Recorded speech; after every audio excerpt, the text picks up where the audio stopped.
Γιατί δεν ήρθε τίποτα όπως το περιμέναμε? Γιατί?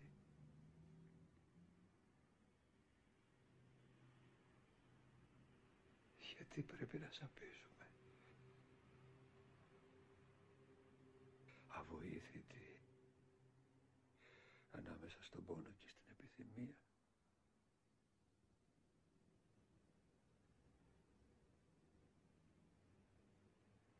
Γιατί έζησα τη ζωή μου σε εξορία?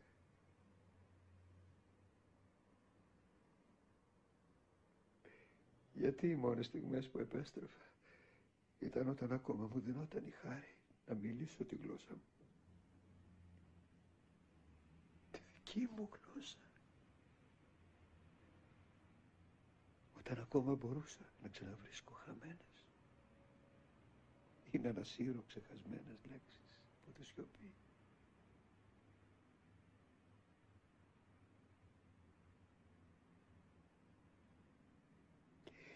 Γιατί τότε μόνο ξανά άκουγα την ηχό των βημάτων μου στο σπίτι μου?